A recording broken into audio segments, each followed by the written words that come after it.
Hello, and welcome to episode 36 of the Sci-Fi Podcast. From Bloomington, Indiana, I'm Nick Soudra. On today's podcast, I am pleased to welcome Dr. Armin Schulz, Associate Professor of Philosophy at the University of Kansas, and currently a visiting fellow at the Center for Philosophy of Science at the University of Pittsburgh. Armin is interested in finding out more about how and when evolutionary biological considerations can be useful for illuminating questions in other sciences, such as psychology, social science, and philosophy, and B, how and when considerations from other sciences can be useful for illuminating questions in evolutionary biology. Armin is the author of Efficient Cognition, the Evolution of Representational Decision-Making, over 20 published papers, over 50 research presentations, and a co-edited special section of the journal Studies in the History and Philosophy of the Biological and Biomedical Sciences C on the Evolution of Psychological Altruism. Currently, Armin is researching the methodology and substantive implications of evolutionary economics, the application of evolutionary biological insights to economic questions.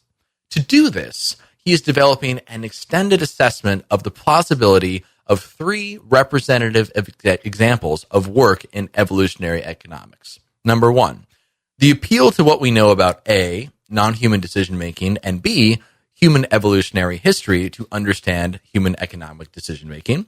Number two, the assessment of whether and when equilibrium modeling in economics is useful by appeal to whether and when equilibrium modeling is useful in evolutionary ecology. And three, the possibility to advance the regulation and understanding of economic systemic risk by assessing the evolution and maintenance of transposons in an organism's DNA. And thus, without further ado, let's bring in Armin.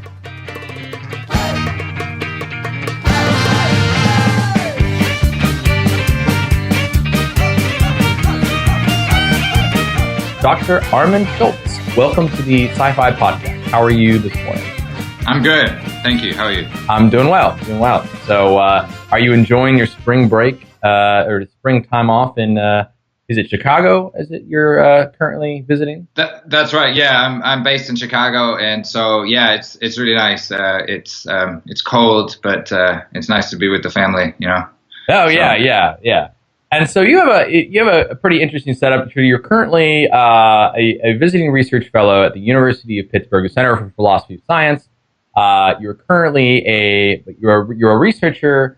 You hold a professorship at the University of Kansas, but you live in Chicago. That's right. Yeah. So I have a lot of commuting that I'm doing at the moment. Yeah. And so that's how it is. And of course, it's over time I've sort of just come to accept it, and people do all sorts of strange commuting things, and that's my commuting thing. So I don't think it's. I mean, it's yeah, sure, it might be a little bit different, but it's certainly reasonable, and given the kind of work that we do. That's right. Indeed, that's exactly right. It calls for travel. It calls for doing different things. So, well, I'm interested to find out. How that's come to be and how things are working out. But are you enjoying Pittsburgh so far? I love Pittsburgh. It's fantastic. I mean, I think the center. It's been really great. What's really nice is that you have what makes the center great. I think is to have all these people that are interested in very similar things, kind of sitting next to each other. And I have Jack Justice, my office mate. Like I turn around and I say, hey, what do you think about this? And we have a conversation, and then I can run into Colin Allen just around the corner and ask him a few questions. And there's Edouard down the hall. So it's been really great to have these kind of interactions, just on the fly as you're thinking about stuff. And so that's been really fantastic. And Pittsburgh is a great university, particularly for philosophy. So there are lots of people coming through that are great and things like that. So that's good. And Pittsburgh turns out to be kind of a cool town. You know? Food is good and stuff. So it's been good. Good to hear. Good to hear. Well, why don't we get started as we do back at the beginning? And let me ask you, Armin, where did you grow up? So I'm from Germany. I grew up in Mainz, which is basically a suburb of Frankfurt, sort of. Right in the kind of the middle of the country. That's where I grew up. Huh. And let's see, what do we know about Mainz? Mainz is, I think, has like one claim to fame-ish, which is the birthplace of Gutenberg, who is the guy who invented the printing press. I don't believe that he invented the printing press in Mainz. He was just from there, Mainz. And then he invented it somewhere else. But they're still very proud of that, and you can see various museums to do with that. Leibniz, that the philosopher guy, was stationed there for a little while he was doing stuff with one of the electors, Holy Roman Empire stuff. I think that's right. Anyway, so there's some history there. Whatever, it's Roman too, but so that's where I grew up, and then I went to high school in the States for a year to do this sort of year abroad thing. While I was 16, and that was really great. I sort of, as I turned 15, 16, I just sort of, Germany's fine. It's perfectly good, but I knew I kind of wanted to get out, and I sort of saw that opportunity, and I went for it. And so I lived in a small town in the Pacific Northwest for a year, and that was really fantastic. And I came back, and I knew I was just going to finish school and stuff, and then go and do university somewhere else. Right. And it turned out to be easier to do university in Britain. So for various reasons, because it's European, so there's the German high school system and the British university system, they match up a little bit more easily than the German high school and the US university system. Like that transition was just harder, at least at the time. Sure. And so, and I knew kind of people from Britain, and I did summer schools in Britain as well. And so I kind of knew Britain a little bit, and that sort of worked out. And so I decided, hey, university in Britain it's where it's at. Yep. And so that's kind of what happened. Okay, great. So a lot of really cool school experiences I would love to hear about. So, in terms of growing up in Mainz and prior to school, what were your folks up to? What were they? What kind of professions or things were they getting into? So my folks is my mom, really, and my mom was a primary school teacher. / principal. So that's basically that's sort of where I grew up. I grew up with that lot, sort of. Actually, I have some uncles. Lots of people in my family have something to do with teachers. They're like, I have an uncle who is a university professor, and I have another uncle who is a biology high school teacher, early college teacher kind of thing. And that's sort of my background. Really. Okay. And was there a lot of, encouragement in terms of schooling? Or yeah, absolutely. So I think so right there, all these the discussions of us, particularly in the US, you have that more, I think, of first generation college students and disadvantages that you have as a first generation college student, and sort of coming from the exact other side. I was not a first generation, and I can totally see how I benefit in lots of ways. I grew up in a world of where books and learning and education was a very valued resource, and it was sort of clear that's a good thing to do, and it was, it was supported and encouraged, and the value of the university education was something that was unquestioned, that not something you needed to argue for or something. It was clear that that's the right thing to do. Yeah. So, what compelled you to do the high school, to get out of Germany, to do the year abroad in the States? So on the one hand, this, when I tell people this, it always sound a little silly into my own ears to some extent. So the Germans are great. Yeah. No, but for some reason, and it's where I'm from, and I in no way want to minimize that or something. As a culture, for some reason, I just didn't quite take to the culture that much. Like, I appreciate it. It has lots of good. I get that. But there's somehow I found it stifling in some way there. Yeah. And it's just, I can't, it's a personal thing, and it's just how it is. And so I saw that there's this big world out there, and I wanted to go out there and do it and see it. And I like the US from what I saw on movies and TV shows. It's not like, it wasn't necessarily the most accurate depiction of the US I got, but it was clear it was very different, and so something I wanted to try out, and and so I went out there and sort of kind of on my own, finding my feet kind of thing. It was a very important year in that way, and just sort of figuring out who I wanted to be and what I wanted to live like, and what kind of person I wanted to be, and you know, the little things that you could do that anywhere, but going abroad, I'm a big fan of doing that. If you have a chance, particularly if you're 15 or 16, or if you have kids that age, to encourage them to do that. Because I remember being in high school in the US and sort of very explicitly thinking, you know, I could do A, which is the cool thing back home, or I could do B, which is the cool thing here. So you have to really make this choice, like, do I want to be cool back home, or do I want to be cool here? You know, and it's like little things, you know, what kind of clothes you wear, or what kind of music you listen to, like,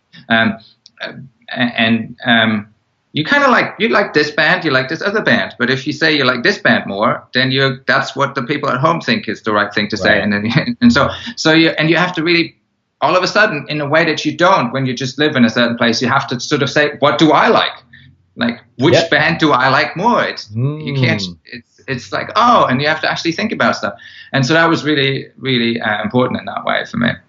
It sounds like a very self-defining trip and self-defining experience, where you come to realize, hey, am I just going to go along with the crowd? You're aware of what, you know, is the thing, or whatever the multiple things, and you get to decide. That's right. Yeah. That's phenomenal. And you said it was Pacific Northwest? Yeah, so 60 miles north of Seattle, very small town called Lacona. It's actually gorgeous. It's on the Puget Sound, so there's you're not far from the water, and it's stunning. It's absolutely stunning. It's really great. It rains a lot, but it's it's really worth it. That's fantastic. And so you came back. So you went over there. What kinds of school subjects or other things were you interested in when you were there?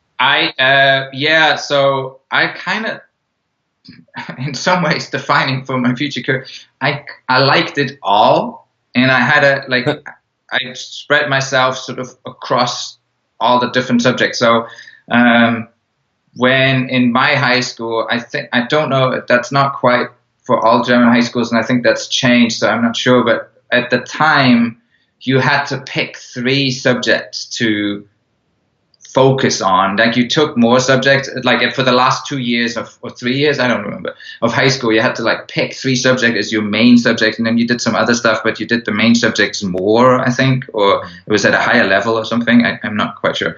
But and mostly people pick like either sort of STEM stuff, or they pick humanistic-y things, or they pick, I don't know, maybe social science and stuff like that. There are ways to pick. And I was like the only one that picked across the board. Like, I specialized in math and like German literature and something else. English, I guess. That was a cheap choice because I spoke it quite well at this point. But and so so I liked sort of sciencey stuff, math, and I liked humanistic-y things and writing about stuff. So And how did the U.S. Pacific Northwest and your time there feel? You mentioned that Germany to you felt a little bit constraining. Yeah. How did this context? What about the U.S. or your experience with it was less constraining? Yeah. So maybe two things to say. I think on the one hand, I found like there's constraining and constraining, that different cultures have their own expectations. And on the one hand, what can just feel less constraining is if it's constraining in a way that you're not used to, because you don't quite feel the force of the constraint, because you didn't quite grow up with it. I think so partly it's just that, but partly I like to, when people ask me this, and this often to American ears sounds very hollow, and I also see that. But so when you're, and I'm super stereotyping. I also want to say that okay, this is that's super fair. stereotypical, and this is not quite true. But to me, to get the feeling of how it felt to me, I guess it's this: when you say to your German parents that you want to grow up and be a rock star, your German parents are going to say, "Well, that's not going to happen because the odds of becoming a rock star are tiny." Right. So what you should do is think about a sensible career and just forget about this whole rock star thing, because it's just not going to happen. Do something like useful. And that's very good. That's very good advice. If you tell your American parents that you want to become a rock star, they're going to say that's going to be very difficult. You need to work super hard and dream big and throw your heart and soul into it. And if you really, really want it, you're gonna find something super exciting, and you're gonna make it happen. And so, it's not true. The US is huge, and lots of parts of the US don't have that luxury to say that to their kids, and it's much more complicated than that. But certainly from my point of view, it just felt like that when there was the German way was always, it's like, yeah, it's not going to happen, and it's sort of like a pessimistic view and more pragmatic. I don't know. Pessimistic, pragmatic. That's exactly right. It's just like and in lots of ways, it's this sort of 2 feet on the ground that serves you quite well in life, and that's a good thing. And great. But there's something when you, particularly as you're 15 and 16, when you dream big. Yeah. And then if you get to a place where they say, yeah, well, I think you should go for it. Go for it. Yeah. And no one had ever sort of told me that before. When you said something crazy, that they say, well, I think you should go for it. And I was like, really? So were you dreaming big at the time? I mean, was there? I don't remember if I had any particularly big dreams, like I never had I want to be a rock star thing, really. Right. But at least like that attitude or that. That kind of attitude towards things, that it was like, you want to, it's just little things where you're like, well, I want to live abroad. I want to, this year is great, but I want to go to university somewhere else. And with the Germans, it's like, that's going to be quite hard. I don't you should think about a local university. That's just much more practical. And it is. But, in the US, they're like, well, if that's what you want, then you need to figure this out and make a list of all the options and then calculate back on how you can get there and things like that. And it's like, oh, okay. That's cool. No. I can totally see that. I mean, and as someone who's grew up exclusively in the United States, I think we get both messages. We get the pragmatic message, and you get family members who are like, if you really want to do that, you better figure out how to work or something like that. But then you also get like, you can be whatever you want to be. You can go, you can dream big, or if you're going to dream big, make sure you do X, Y, and Z. Some sort of like a intermediate position. But I could totally see feeling like being in at least a space that is, understanding of your passions, or at least open to pursuing those things. It's very freeing. It's very cool. So, all right. So your time, it sounds like high school, this year abroad was really, really great. What then attracted you to the next step of going to university in the UK? The UK,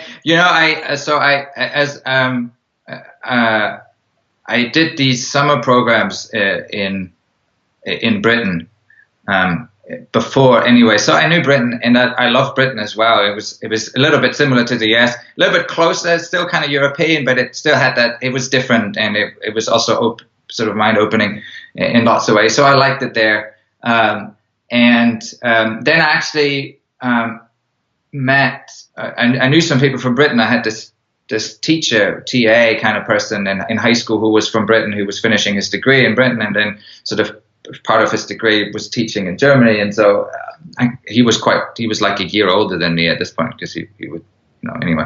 Yeah. So I kind of became friends with that person, and so it was, I had a sort of a connection to Britain, and then when I wanted to get out of Germany and go somewhere else, and sort of Britain just became the clear option, and then it was just a matter of figuring out what I wanted to do in terms of going to university and where universities are, and then applying and seeing what stuck at the end.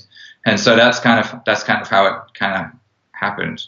Yeah. And I see. Did you begin philosophy and economics? It looks like it was settled upon major. Was this something you had in mind, or was this something you started with, or ended up with? Yes. So what happens in Britain, generally, is you don't, right? In the US, you apply to university and then you sort of figure out what you want to do, and then you major in something at some point, ideally. In Britain, you have to apply to a degree, so you can't just go to university and figure out what you want to do. So you have to apply with a degree in mind. And I'd never done any economics, I'd never done any philosophy before, but I sort of had this feeling that they're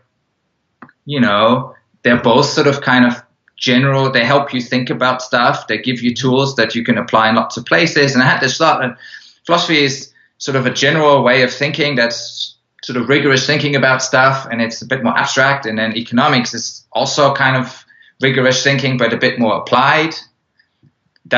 Whether that's true, I'm not so sure, because there are lots of parts of philosophy that are pretty applied, and lots of parts of economics that seem very far from any application. Right. But that was sort of my sense, and so I just kind of just sort of said, okay, philosophy and economics, it is. Right. And then I went through the list of places where you can do philosophy and economics, and picked some good places based on that, and applied. And that couldn't get better than the London School of Economics. Yeah, it worked out great for me, absolutely, and I was really pleased to go there. And the LSE is a fantastic place. I think for me it was fantastic for three different reasons. It's intellectually fantastic. It's particularly, if you're interested in philosophy economics, it was super stimulating on all of these different levels. Something I didn't know, the LSE focuses very much on philosophy of science, and it's very much that, which I didn't really know that they were doing this. I didn't even know what other kinds of philosophy there are, but that turned out great that I happened to luck into the place where they really do the kind of philosophy that I ended up liking a lot. So that was great. So intellectually it's stimulating, it's fantastic. So that was great. Second, the LSE is super international in its student body. So at the time, I think it was 60% non-British for its students. So you'd go to the student nights out or the student clubs, and in your halls of residence or your dorm where we lived, I think it was we had 50 different nations represented in our dorm. Wow. Or something, which is like a third of the different nations in the world. We're just in my dorm, right? And so you go, like you would walk down the hall. This person is from China. This person is from Holland, and this person is from there, and this person's from there, and so it was really great. So you really get this, like, wow, the world is big, and you meet lots of people from lots of different parts of the world, and it's intellectually stimulating, emotionally stimulating, just in terms of talking to people and seeing the different experiences and expectations about what they're going to do. And so that's been really fascinating.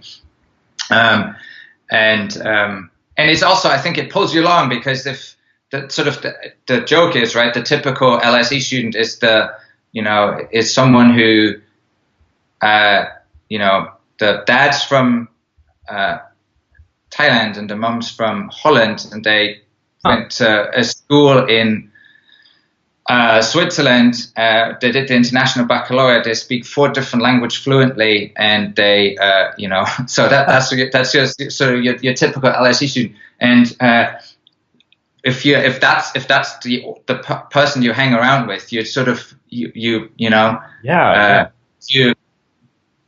I mean, the basic level of conversation is high, and you can't just sort of, you don't presuppose that everybody has your same preoccupations and your same ways of approaching things. And you just sort of, you grow up, you make sure that that you sort of keep up with these sort of people, and that's everybody does that to each other, kind of thing. And so that's really great. So that's the second aspect. And the third aspect about the LSE that I really loved is that it's like bang smack in the middle of London, and they say that, they very much advertise that, and they kind of have to, because if you want a college experience that's like you go to class and you really concentrate on that, the LSE really isn't it. Like there isn't, the campus is kind of tiny, but it's just really a few side streets of a pretty big London thoroughfare with, like 4 lanes of traffic and cabs going everywhere, and so you fall out of your lecture theatre, and they're just sort of, you get run over by lots of people going to lunch and jobs and meetings, and everybody has somewhere to go, and I loved it. I just thrived on that feeling, being in the middle of things and that vibe. So I love that as well. Sounds like a wonderful undergraduate, experience at the LSE. It was.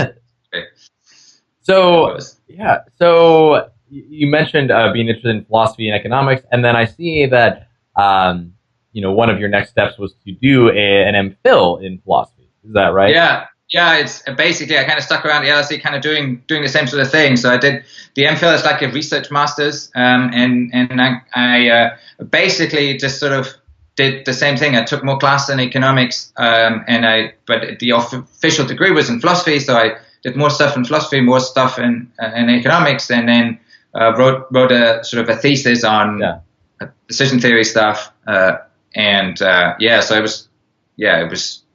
I liked it. I stayed on. Also, I should say the undergraduate degrees in Britain are 3-year degrees, so it's like not in the US you do 4 years. So overall, it just goes natural so fast. Progression. Yeah. I was just starting to figure it out, and then it was over. So And so then I kind of stuck around, and so that was also great, and it was fantastic because it was the real sort of first step into a research career. As an undergraduate, you kind of, you go to class and it's cool, and people are cool, but being too excited about the stuff you're reading isn't that cool either. So you're talking to people, and then, but like once you leave the classroom, I should say, with some exceptions of some great friends of mine, people don't tend to, you don't tend to just sort of keep the classroom conversation going in the... Not as all, depending on the context, Maybe, that's right. But then once you hit that sort of researcher stage, it's all of a sudden, everybody was so into it that we talked shop kind of 24/7. Right. And that was, I loved that. And so that was great. And that really confirmed also to me that I wanted to do that, and I want to keep doing this and become a researcher of sorts. So that was great. Fantastic. And so, so you're doing the MPhil, and then you're looking into PhD programs. Was this at the time where you thought that philosophy, this is what I want to do, or was economics still something? Yeah, so absolutely, economics was still a thing. But then I had this real, I can tell you where I sat on the bus somewhere on Edgware Road when I had this, like, is it economics that I want? Is it philosophy that I want? And I made this kind of more or less conscious decision somewhere along Edgware Road on the night bus when I sat there and said, no, it's really philosophy. I think economics is cool, but I want to do philosophy. And so I kind of decided philosophy is that.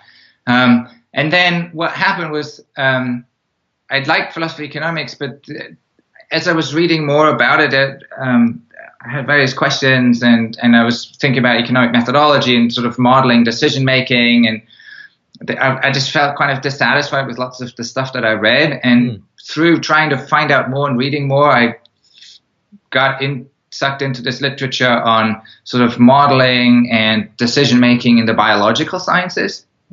And it was this massive eye-opener, because that in some ways that discussion was very advanced and so relevant to the stuff that I was interested in.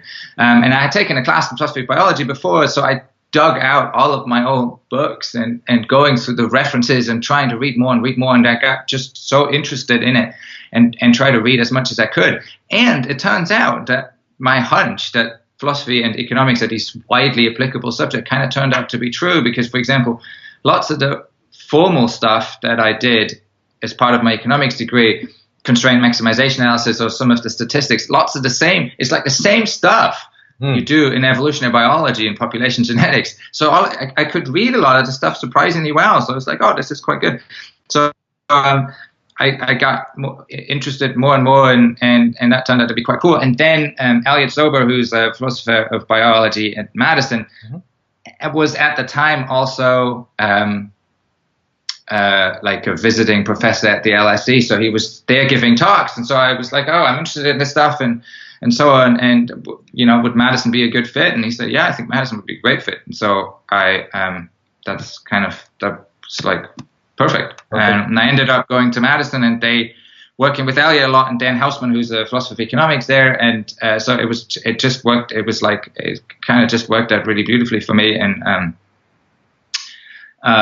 great program. Yeah. What was Madison like?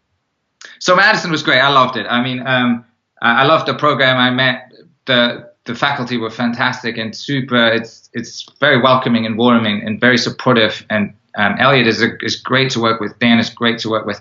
Lots of other people, Stephen Allen, Larry Shapiro, lots of people there, Ross Sheffilander. They were just really, really great to have as people sort of in your court and learn from and work with. And it was really great. Fantastic grad students, met some really great people, great friends. So that was really, really, I loved it. Generally people love Madison. It's a really cool college town. I came from London. Yeah, I was just going to say, if you love being in the middle of things, Madison is not. It's not it. So oddly enough, everybody just loves Madison, and I totally see why people love Madison. It's really great. I really recommend everybody to go visit Madison. For me at the time, it was like, where are all the people? I want like if you go to the same coffee shop 3 times, they kind of know your name, and that's great. But then if I want a new coffee shop, there isn't one. Right. That's one kind of. So I loved it, but living in Madison, the bus to Chicago was very important. How far away is Madison and Chicago? It's like a 4 or 5 hours, 3.5 hour drive.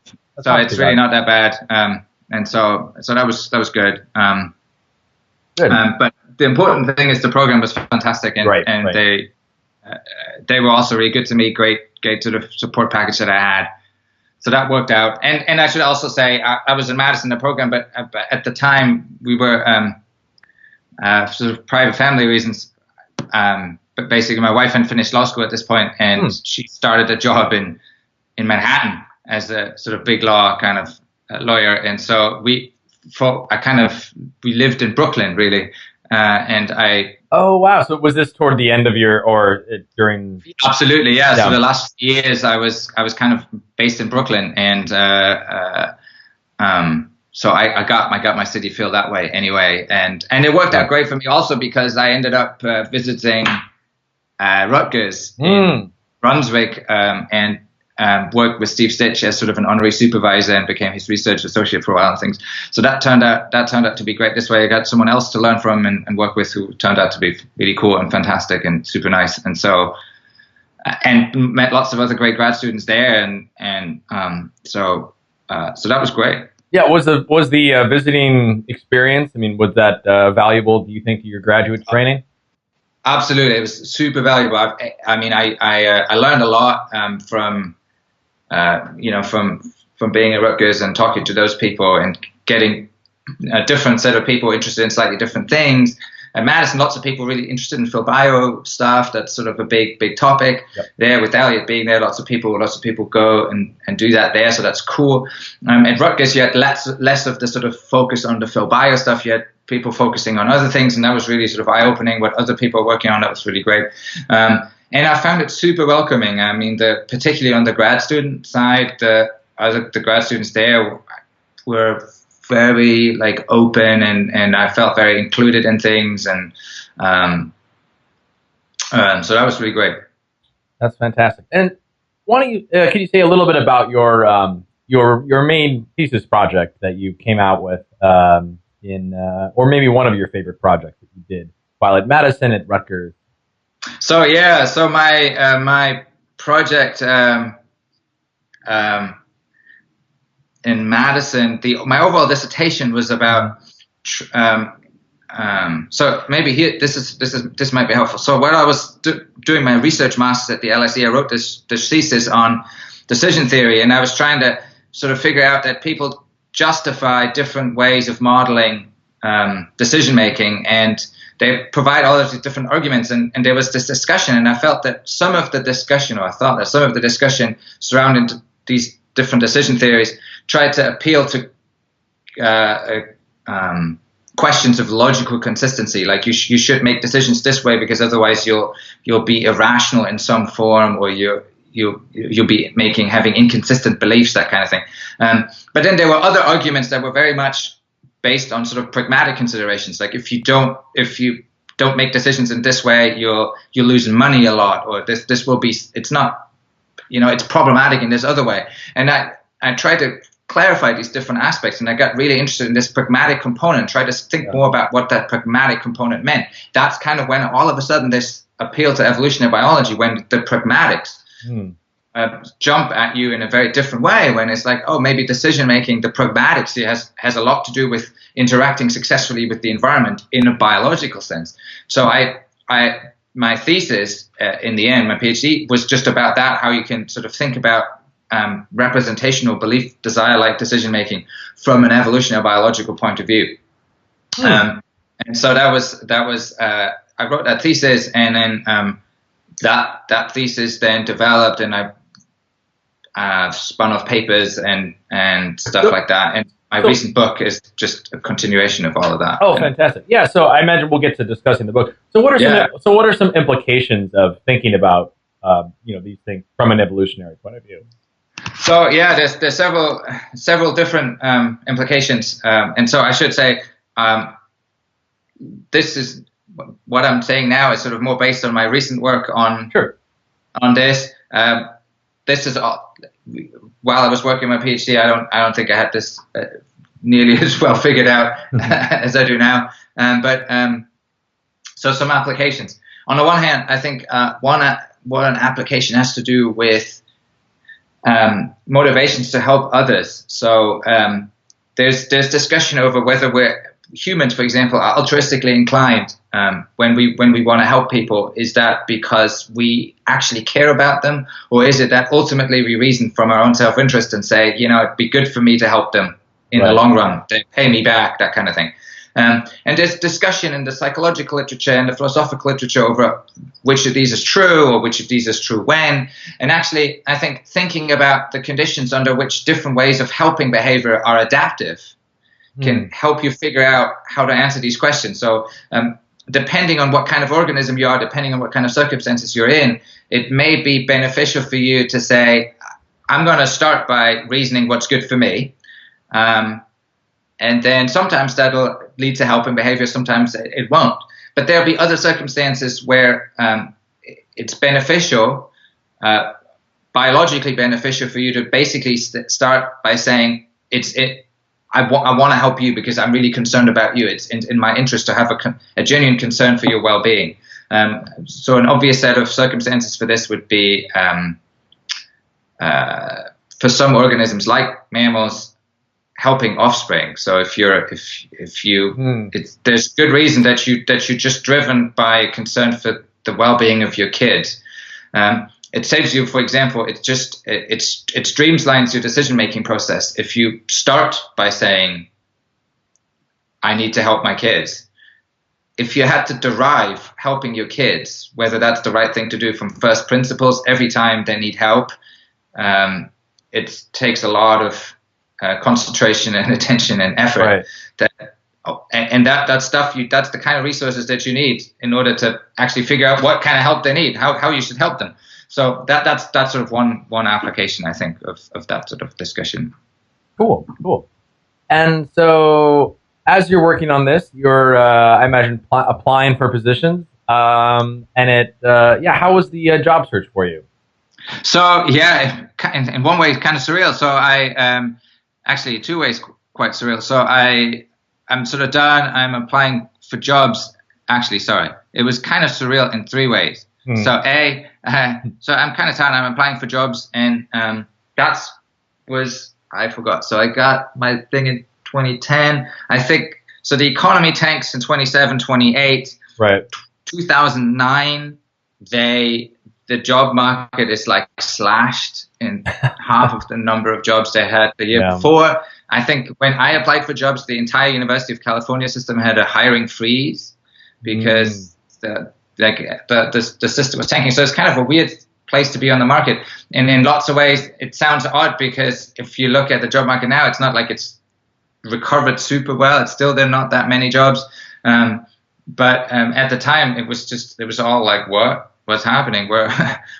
So sure. It was an odd time in that way. But there were still jobs, and I had interests that spanned quite widely. I was doing sort of philosophy of sciencey stuff, but also philosophy of mind and philosophy of social sciencey stuff. And I experienced teaching some stuff in history of philosophy, and so I kind of applied widely. So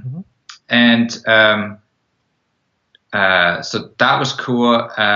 So it is also the case. I'm looking at some of your publication record, and correct me if I'm wrong, but it looks like you were publishing quite a bit while a graduate student. Yeah, right. So I should. Yeah, maybe that's true. So or at least a few like BJPS, Syntes, Reply in Journal of Philosophy. Pretty impressive, I should say. Yeah, thank you. I mean, so I thought that independently the job market is going to be hard. So I thought, hey, publish. And it kind of, I was sort of fortunate in lots of ways that this kind of worked out timing wise, and in many ways that by the time I was on the job market, I had quite a few things out. Right. And that really, that totally helped. And so then I applied widely, and it just so happened that the LSE had a job in my area the year I was on the job market. So I applied, and and they were on a different sort of schedule kind of thing. I should also say, but at the time there was this thing called Jobs for Philosophers, which was a newspaper thing. It was a hard copy thing, and you that came out twice a year, I think in October and November, and that's where all the jobs were. And so it was a very fixed schedule. And then typically the first round interviews took place at the Eastern APA. Heard about this? Yeah. And so normally lots of people at the time had to go through this. But the LSE was on a different schedule, so they actually flew me out in December. I had my fly out in December before any of this APA stuff took place. And so I flew out and gave my job talk and did the interview and did all of that. And I think I had the job offer before the APA had even started. And so wow. Because there were so few jobs that year and things, so that was super exciting to actually have something on hand. And I ended up the APA that year was in New York City anyway. We were living in Brooklyn, so I went to the APA to listen to talks, like to actually go to the talk portion. Nobody goes to the talk portion at the time. Nobody went listen to any of the talks at the Eastern, because everybody just went for the job stuff. And I was like one of the three people that was there for the talks. And so that was kind of surreal in lots of ways. But yeah, so that worked out beautifully. I mean, I got that job at the LSE, and so that was great. It was really good. That's fantastic. So how, so what was it, what was your early experience as an assistant professor getting started, fresh out of your PhD program? How were those early years? They were great. So they were also, I keep saying two different reasons, but of course. They were kind of fun and interesting for two reasons. A, my son was born just a few months before that. So so my son was born in January. That's the other thing that made the whole job market thing weird but worked out beautifully. By the time I had my job offer sort of finalized, my son was born. So that was good. And then, so when we moved to London with the 7-month-old, and so the first year was crazy, partly just for figuring out, like, my wife has a job, I have a job, we now have a child, and how to figure this out with childcare, and then sorting all of that out in London. That's something I don't ask often enough, is in terms of starting such an intense career, being on a 10-year clock while also being in a position where you're raising your first number of children. How was that? Yeah, it's crazy. I mean, it changes your outlook kind of in lots of ways, and so you learn really you have to balance things. Learn how to balance career and family, and that's not straightforward. And I haven't got the answer yet either. Right. But it's not like it's all figured out. It's a continual kind of process that you work on, but it's certainly it's not trivial. So it's something to work on. And that first year it was like, whoa. And then my son goes to childcare, and as they say, the first 6 months he was sick every week. I don't think he lasted a week at childcare, because they get whatever germ is around, and so around so many. So then I think the first semester I didn't hold my scheduled office hour on time. I had to reschedule my office hour every single week because it was scheduled for Thursday, but then my child was sick. And with two working parents, then there's like everybody's sort of juggling lots of different things, and it's crazy. So did your wife take it? Was she still working as a lawyer at the time? Yeah, she was. Yeah, she transferred within the firm, so that worked out great for her. But so she was working crazy hours, and so there was an expectation to work a lot of hours, and so we were both sort of trying to figure this out, and so on. So it was kind of crazy for that reason, but we did okay, and you learn a lot that way, and so that was that, and then so that was that. Other than that, the thing that made it interesting for me in that first year particularly is being back at the LSE, where I was an undergraduate student, having students that doing exactly the same degree that I did. And going through the same kind of experiences. It's funny to see it all from the other side, and to you can really empathize with the student, and you kind of really know what they feel like. And in some ways, it almost makes it harder because I had this real sense of what it's like for them, and so on the one hand, that gives you this extra information that you can use to think, I can make that, I can be a better teacher in this way. I can help them more by giving them this kind of advice. Sure. But on the other hand, it's almost too much information that because you're too close to the subject, so you don't want to generalize from like, oh, I was like this. So for them, that's also going to be useful advice. You want to think more broadly, like, okay, people are different. What sort of a broad advice that would be good for everybody?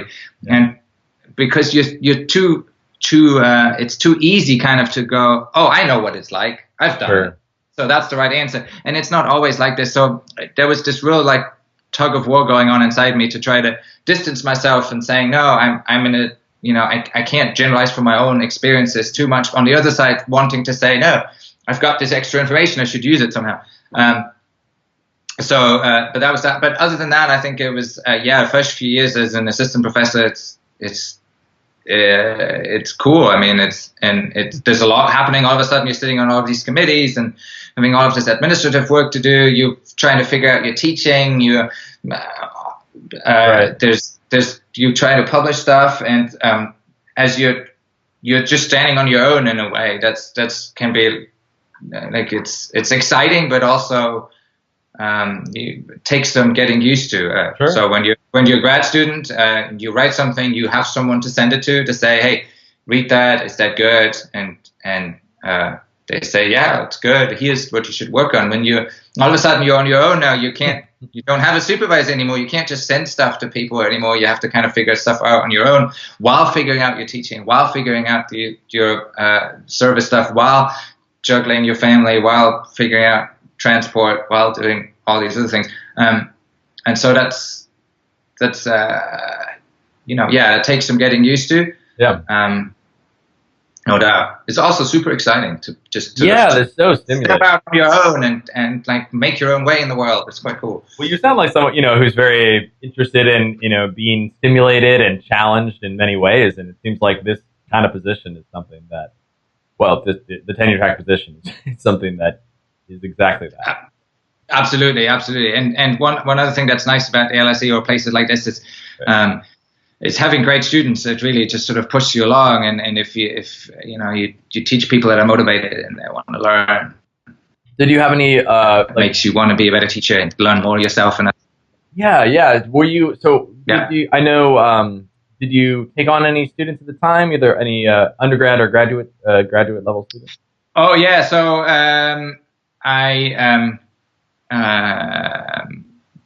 while at the LSE, so the LSE has this, like lots of British universities, there are really 3 different degrees that they offer. They have undergraduate degrees, they have these master's degrees, terminal master's degrees, and then they offer PhD degrees.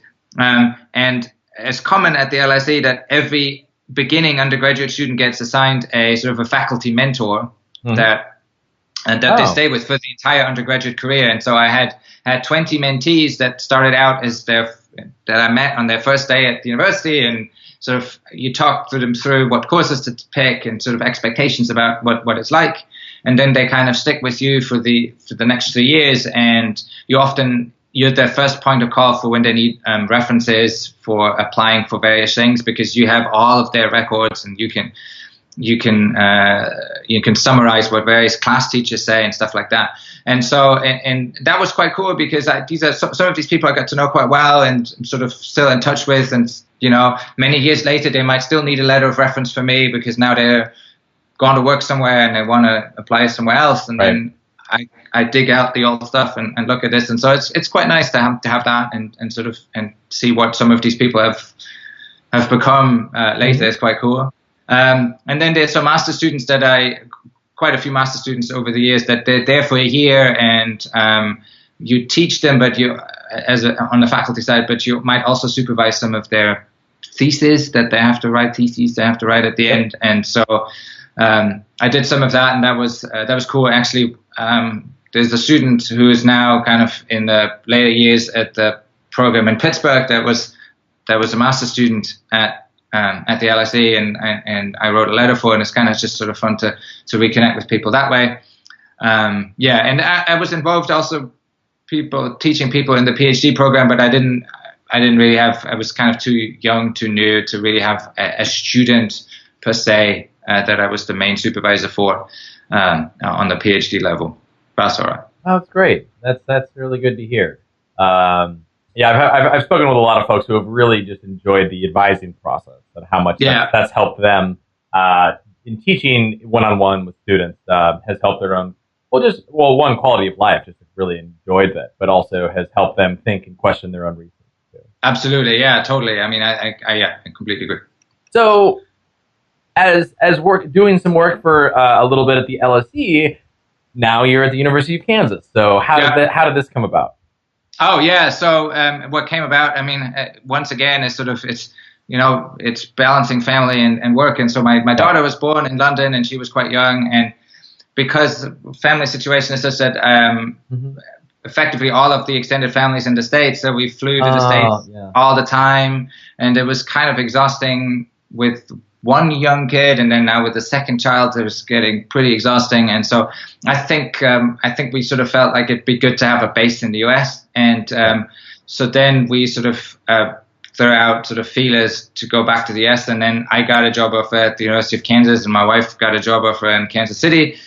We don't have anything to do with Kansas or Kansas City, but it just there were 2 jobs in that area, so we went there and I started at the University of Kansas, and it turns out the University of Kansas is really great. It is really great. It's big flagship state school, and in lots of ways, it really reminded me of Madison or Rutgers. These flagship state universities. It's very similar type of student.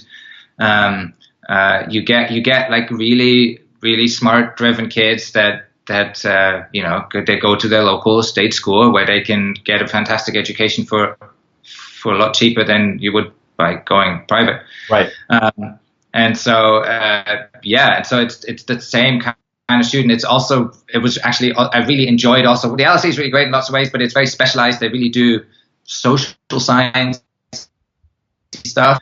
And it's really great to have a sort of a full university. So I have now collaborations and contacts in the biology department and the business school and the psych department, and so it's someone like me who works on tries to sort of connect lots of different disciplines. It's really great to have that chance to go hear talks in evolutionary biology, right, just by going across the lawn rather than having to take 14 buses and try to talk my way into some other university. Right, and it's a little bit complicated. So that's really great. And again, it's nice to have students like this at the University of Kansas that are really great, and so that's been really good.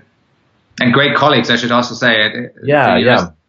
So the department there went through this period of renewal, and so we've got now pretty fun and exciting department. Lots of young people, with quite a few people having some shared interests, and so that's been super positive and really nice to have. Yeah, I see you have quite a few. I'm looking on the website now. Number of great faculty, number of graduate students. Yeah. So yeah, looks like a great department. I'm not from necessarily the central U.S. Midwest, so I didn't know too much about Kansas. So you guys say you have a very open orientation. You guys have a particular specialty you guys are interested in. So I think we're pretty open. It's sort of we do a lot of different things. There's sort of, I think I would say, there are 3 different clusters where people tend to work on. At the moment, at least, we have quite a few people doing sort of philosophy of sciencey, Cox-sci stuff. So there are quite a few people like Corey Maley or Sarah Robbins or John Simmons and me who do this sort of who have shared interest in that area. And then there's a big contingent of people working on various aspects of normative or meta-ethics, like Dale Dorsey or Enfer Colm, or a number of people that do that kind of stuff. And we have quite a few people who work on historical topics. And so our grad students tend to cluster in those areas, and faculty clusters in that as well. Cool. That's quite cool. So before we get to talking about your new book, which I'm very excited to hear about, so in moving to Kansas, we brought this up at the beginning of the interview. Living in Chicago, was this just ultimately what you felt your family was, just quality of life, just this would feel better, or what was your decision on that? It's not a little bit more complicated, but my wife got this cool job offer in Chicago. Right. So we're balancing 2 careers, and so my wife got this cool job offer. So we're going with that. In Chicago, we kind of, we like the town. It's super cosmopolitan and big and sort of vibrant. And so we live in the suburbs, but it's still close. And so that's really good. And so we do that. And so that's how it is. What you got to do. Absolutely. Okay, great. All right. So you have a new book coming out, Efficient Cognition. Why don't you That's right. Awesome. Great. Why don't you tell us a little bit about, how this book came to be, and what you're looking forward to. Oh yeah, so the book is just out. I think it's like out now 2-3 weeks. Great. Something like that. And so it's a continuation of my work on sort of evolutionary approaches towards decision making, and it lays out both. It's a defense of a certain kind of evolutionary psychology, and it lays out a specific account of why this higher order mental representational decision making has evolved in some organisms, including humans, and then it applies that to various questions, like the question about altruism we talked about earlier. Yeah. It's been really great to write this, partly because it's something that I've been working on for a long time, and sort of it's drawing together lots of different things. But also when you work on stuff in philosophy, increasingly, certainly in the sciences, but you work on lots of papers, right? So I wrote this paper, wrote this other paper, wrote this other paper, and they all kind of have to be self-contained, and they try to make very well-defined small points, that you can sort of establish well in a single paper. In my head, all of these different things were kind of connected, and there were sort of implicit things that I didn't get to put in the paper that were in my head, that connected to different papers. But that you can't put that in the paper. That's sort of all right in my head. And it was partly looking over my own papers. I'd always felt frustrating that there was so much else that I wanted to say, and I wanted to sort of say, no, look at this. I've said this in the other place, and I think this other thing is true over here. But you can't quite say that. And so it's been really exciting to put this work together and rework a lot of the older stuff in a new way to sort of really bring out how all of my, or not quite all, but quite a few different aspects of my prior work sort of hang together, and then have that as the basis to draw on and build from that, and sort of expand in new areas based on that connected body of work. So that's been really great. Fantastic. So so the general idea is to understand the importance of understanding I suppose how representational decision making is more efficient than non-representational. That's exactly right. So the way I carved this out, I think broadly you can distinguish two different ways in which organisms interact with the environment. So there's a broadly reflexive model where an organism perceives the world to be in a certain way, and the perception more or less directly triggers particular behavioral response. You have lots of organisms show that sort of behavior. So a classic example that I start the book out with is certain cleaner ants. They react to the presence of a certain kind of chemical compound, oleic acid, or that's a synthetic version thereof, and the presence of that chemical triggers cleaning behavior. And it just doesn't matter whether the thing that smells, feels, tastes of oleic acid is moving or is an ant. It doesn't matter. Right. And they take that object and put it in the trash pile because they're there to clean out the hive, basically. And that's one way to interact with the environment. That's got a lot going for it. It's very fast. You can learn it. It's actually can lead to quite complex behavior if you do that right. So that's one way in which lots of organisms interact with the environment. But then there's this other way of interacting with the environment, which we find typically in humans, but also in lots of other organisms, which takes perceptual states and then processes these perceptual states further. And then you don't react to your perceptions, you react to these higher order states downstream from the perceptions. Right. So in the classic example that I use in the book to start out the book. So when in Jane Austen's Pride and Prejudice, there's a character, Charlotte, forgot her last name. She gets a marriage offer, and she doesn't particularly like the person that asks her to marry him, but she figures the way the society is run, women don't have a lot of choice.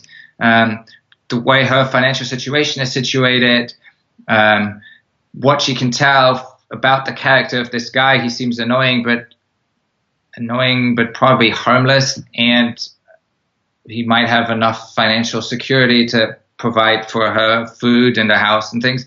So she sort of weighs all of these different options, says, yes, I accept the marriage offer, which is right. It's very different from this, like, oh, marriage offer triggers acceptance behavior. That's not how that works. There's lots of processing involved in between. Right. And my question in the book is roughly, why would an organism switch from the reflexive model to this higher order thing? What benefits are there? And there several people like Ruth Millikan and Kim Strelny have suggested various ways to answer that question.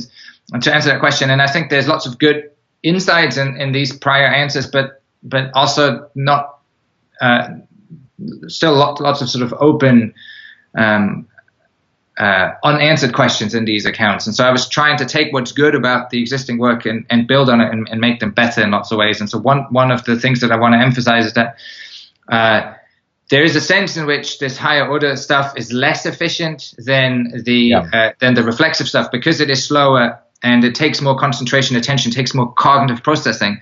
But on the other hand, because the way it is situated, because instead of reacting to particular perceptual states, you react to the information contained in the perceptual states, you can actually streamline your cognitive system in lots of ways. So you don't have to memorize lots of different ways the way the world might look and be prepared to respond to all of these different ways the world might look. You can just say, if it's raining, I do this. You don't have to be prepared to have the same behavioral response triggered by a certain smell or a certain sound or a certain sight, all of which is just the sight or the smell or the sound of rain. You can just react to rain by itself.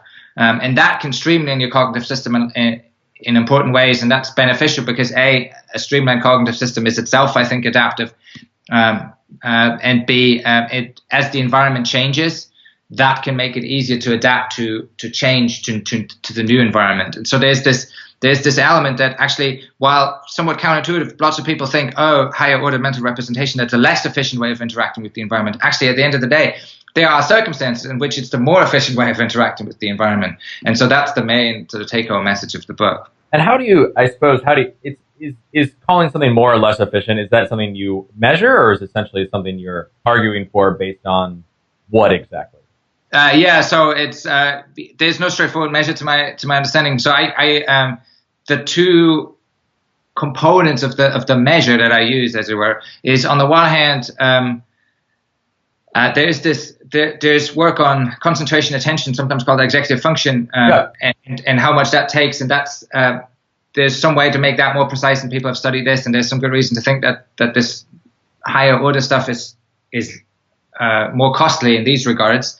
But then there is these efficiency gains that come from, for example, a streamlined cognitive system. There's some work that suggests that a streamlined cognitive system is mirrored in a more streamlined neural system.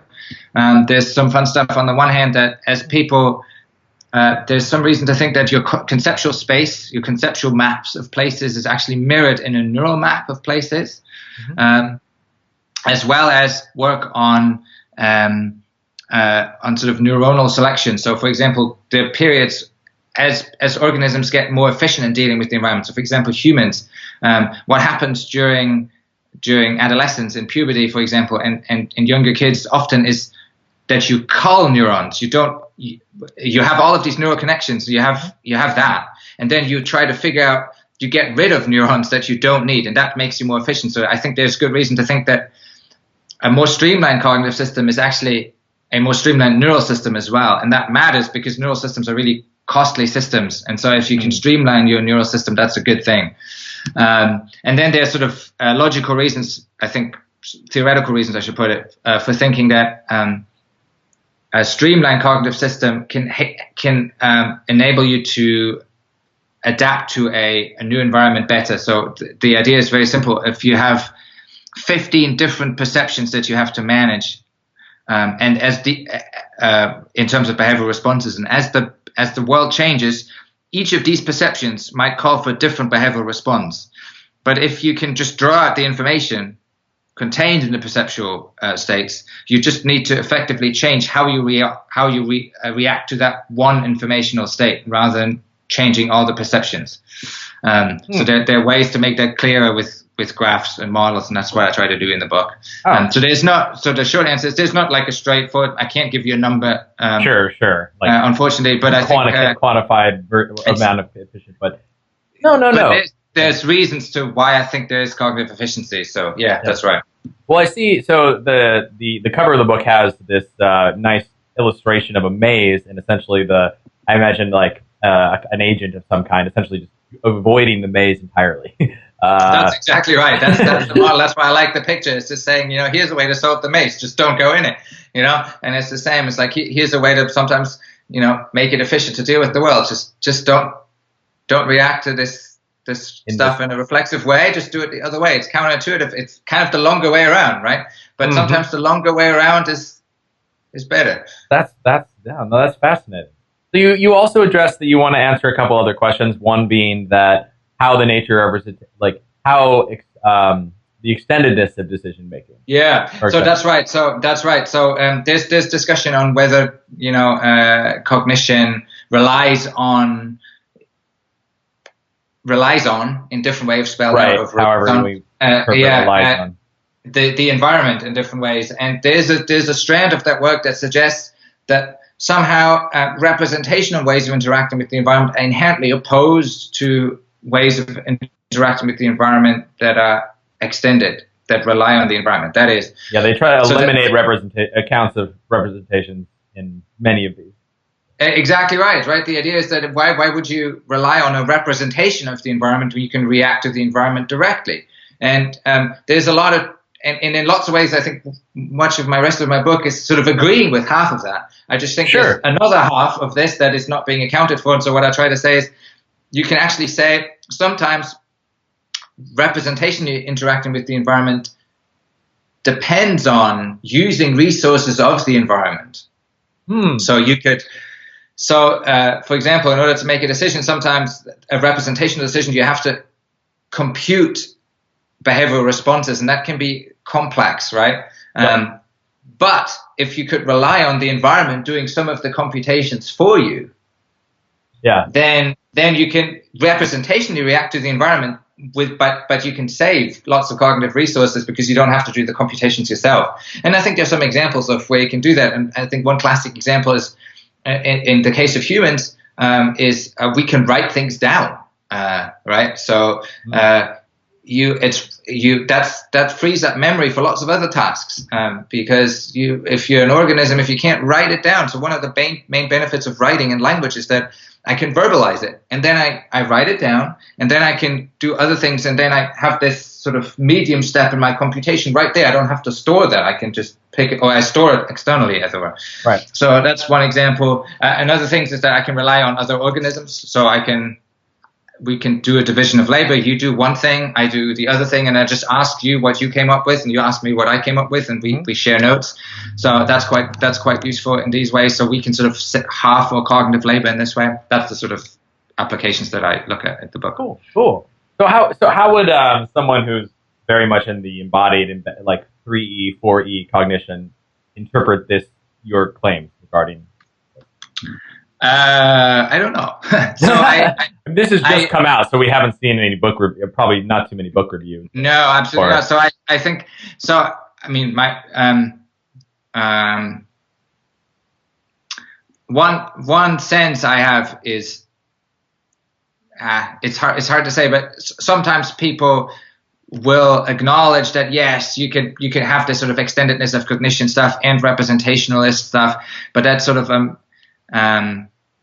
it's a small set of cases. It's very exceptional. That's it's not the main thing, and I think it's actually more common than people might think. Then there are questions over. Sometimes people work with a very very rich, specific notion of what representational cognition requires. So they might think to be a representational decision maker, you have to sort of consciously think through these options in a quasi-logical way or something like that, none of which is something that I think is true. Sure. And so that would set the bar higher. Cool. All right, great. Well, I'm interested to see, it's just come out, but I'm interested to see some reviews and your engagement. I imagine now that the book is out, you'll spend the next little while probably fleshing out or communicating with others in terms of clarifying what you're saying. And I don't know, do you have anything in the future? Like I imagine, I haven't written a book myself, but I imagine some of what happens once a book like this comes out is defending the work and further clarifying it. That's exactly right. So I'm planning on writing some at the Brains blog, some blog posts on the book, and exactly right. So I'm sort of giving talks and trying to get feedback on the book and engaging with other people on the book is certainly one of the things that's the plan for the future, and that's very true. Yeah. Cool. Well, so I suppose now that, the book's out, you're currently working at the Center for Philosophy of Science at Pitt. What kinds of research or questions are you currently addressing? Yeah, great. So I'm actually, as it happens, I'm planning my next book. It takes these books take so long, Yeah. In lots of ways. But so my next big project is on evolutionary economics. Kind of directly, it kind of ties on some of the stuff that's covered in the book and that I worked on before. So, for example, work on evolutionary biological broadly understood treatments of economic decision making, which ties on some of the stuff that I do in the book as well. So that's I'm looking at some other stuff that I haven't looked at in the book. I'm looking at that for that project. But then more generally, I'm just trying to understand better how you can take work from evolutionary biology and apply it in economics, what sort of lessons one can learn, how that might work. I think it can work in very different ways, and it's useful to get clear on what these different ways are before you can even get started on the work. And then I'm interested in doing it and just sort of seeing what you can learn about economic questions from applying an evolutionary biological perspective. Well, I was really impressed with I happened to sit in your center talk recently that you gave, and what you grouped up the ways in which the different economic theories and calling out what you consider to be either a mischaracterization of the real problem with assessing certain theories, for example, rational choice theory. So would you mind maybe giving a brief overview of kind of like what was the main points of that talk and what I imagine that connects with your book in some. Absolutely, yeah. So that talk is based on one of the proposed chapters for that book. So, I think there's economists study economic decision making, and there are quite a few different theories that have been proposed to characterize economic decision making. Classical rational choice theory in lots of different versions. There's prospect theory, also can be formulated in different ways. Cumulative, non-cumulative, stuff like that. And then there's regret theory, which comes in different versions. And then there's sort of the Gigerentz's ABC research group work on simple heuristics that also is characterized in different ways. So there are lots of different, and there's some other theories, but sort of there's these several different theories. And what's interesting is there's still sort of discussion over these different theories. Like we have all of these different theories, and which is the right one? What should we do? That's right. That's puzzling. And I think there's a traditional way of understanding that dispute that goes something like, there's classical rational choice theory is the model of the Homo economicus, the rational economic human, and then silly economists didn't realize that real Homo sapiens aren't Homo economicus because, turns out the real humans, they don't do what rational choice theory says they should do. And so we have all of these other theories that come in and clean up all the mess that rational choice theorists have made. I think that's kind of a mischaracterization of the dispute. It's a mischaracterization because it sort of conflates rational choice theory as setting a normative standard for what rational decision making looks like, with a descriptive project that just tries to make sense of what decisions people actually make. Mm-hmm. On the one hand, and then on the other hand, it doesn't do justice to, I think, to lots of the good work that you can do, for example, with rational choice theory and with all of the other theories, that they're all equally good in lots of ways, theories that can stand on their own 2 feet. If a theory had feet, I guess, they can stand on their own, as it were, in accounting for sort of choice behavior. And I think that needs to be acknowledged like this. I think the real debate is that we have data from humans that look pretty promising on all of these different theories. Each of these theories has sort of data that they do a really good job explaining and predicting. And then, but unfortunately, each of these theories has data that speaks in favor of them. And so that's kind of what's puzzling. There's some circumstance where people really seem to evaluate outcomes in a probabilistically weighted way, just like rational choice theory says they would. And then there's sort of cases where prospect theory looks exactly on the spot, and the same for regret theory and simple heuristics. And so that's just a little bit puzzling what we're meant to do. And what I look at in this part of my book, or that this paper / chapter / talk is to say, can we learn something about this dispute by looking at how animals make economic decisions? And there's been some recent work by various primatologists and comparative psychologists that have said yes, we can, and they they've gotten really interesting findings from lots of different animals, and looked at how they make economic decisions, and that's really interesting. And what I'm trying to do is to say, okay, what does that actually, like, what does that work on, say, primatology and competitive psychology? How can we take that and relate it to those questions that we have concerning human economic decision making? How can we bridge these two things? And sometimes that's hard, partly because people have sort of mischaracterized the dispute about what's going on in economics. Sure. And then even if you have the right conception of the dispute, actually the devil's in the details, getting the stuff on animal economic decision making to match up with the stuff in human economic. It's not so easy. And so that's kind of what I'm trying to do in this chapter book. Great. And I think you had mentioned that non-human animal decision making, let's say in primates, is surprisingly similar in many respects. Absolutely, yeah. That's sort of one of the main lessons from that work, is that it turns out that many animals, particularly when you look at the great primates, they do much the same that we do. And so that's sort of one of the key lessons, I think, is we need to take very seriously the fact that one reason why we might have the dispute among different economic theories of choice is that they're in some ways all right.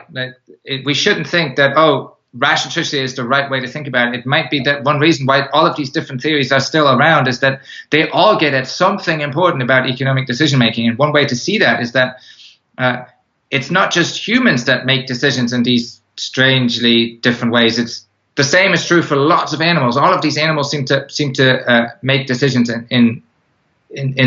or decision making in animals also has all of these different aspects. And so it suggests that maybe these are different aspects of a bigger, more complex, pluralistic way of making economic decisions. Very nice, very nice. Well, excited for the next book as well. Thank you. Yeah. And all right. So we've chatted a lot. We've gotten caught up with what's going on, what's around in the future, I imagine. So the focus is mainly on this new book. So let me ask a final question of you, which I've asked other guests. What do you see, as a philosopher of science, what do you see as one of the biggest challenges facing philosophy of science today?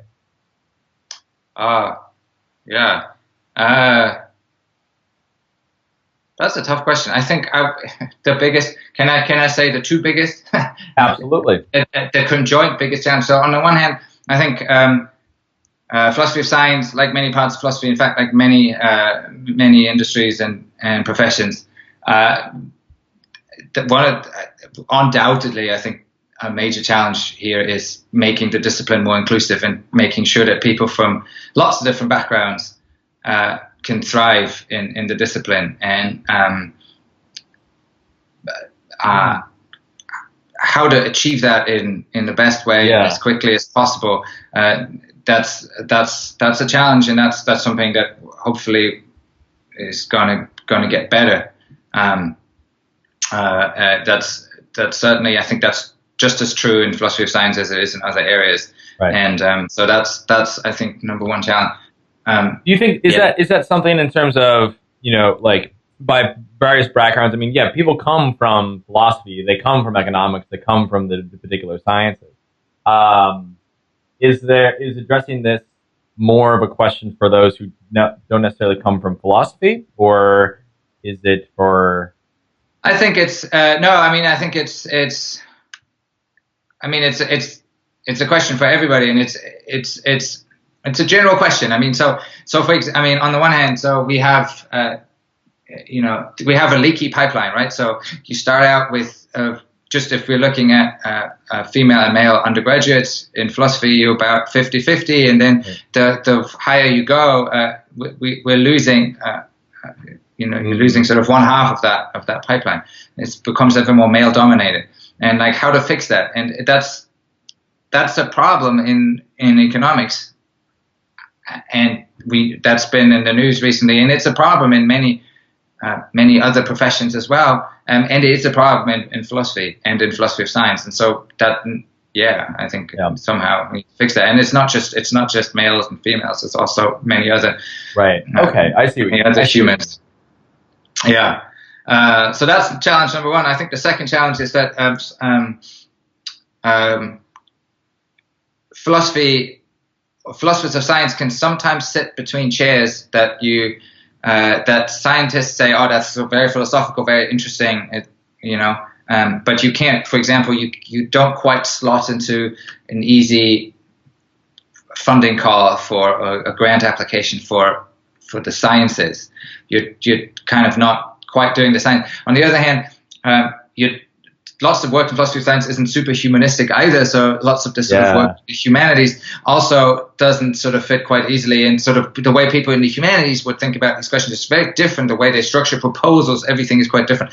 And it's not just grants, it's just sort of a general sort of the place of philosophy of science in the academy can be I think sort of where does it go a little bit. And I think what could I ask? It does. Yeah, please. In your experience, what is your maybe biggest or perceived biggest source of grant funding in philosophy of science? Good question. So the NSF has some things that's has at least one program, the SDS program, that's a big important funding source. Yeah. Then there are, it sort of depends a little bit exactly where Templeton Foundation has given money to people. It depends a little. It's sort of what side of philosophy of science, what exactly the project it is that you're working on that might fit. National Endowment for the Humanities I don't know how that's doing at the moment, funding wise, but yeah, that sort of there are a few parts. I think. Yeah. Cool. But so, I mean, that's not the only reason necessarily with which to carve out, but that's a big reason. That's right. It's certainly not the only reason, but I think I think it's on the one hand it's sort of fascinating. There's lots of work on interdisciplinary research that's sort of very much emphasized, but then there's still lots of institutional structures that are based on old, long-established disciplinary boundaries, and sometimes sort of figuring out how to sit in between these can be not just for philosophy of science. I think lots of interdisciplinary projects sort of face that, like where do we belong? And there's certainly I don't think it's unique to philosophy of science, but it's something it shares with other projects. So, for example, I know that about sort of geography departments. So if you're in a geography department, there are people doing human geography, which is effectively, it's sort of kind of very close to sociology in parts. And then there are people doing atmospheric sciences and climate modeling, which is like the other end. It's close to, it's very close to, I don't know, it can be very mathematical, chaos theoretic dynamic modeling. It'd be very, very different. And that's also part of the same department. And sort of for a department like this to figure out how to bridge these gaps, it's pretty similar to, I think, what philosophy departments face. Very, very, very good point. Very good point. All right. Well, Armin, it's been a pleasure getting to chat, and thanks again for taking some time. Is there anything else you would like to mention, or anything we didn't quite get to? No, I think that was thanks very much. It was great. It was a lot of fun. Okay, all right. Well, enjoy the rest of your time off. Hope to see you again in Pittsburgh when I'm back visiting. But anyway, enjoy your Wednesday. I'll talk to you. Thank you. You too. All right, bye. Cheers. Bye bye.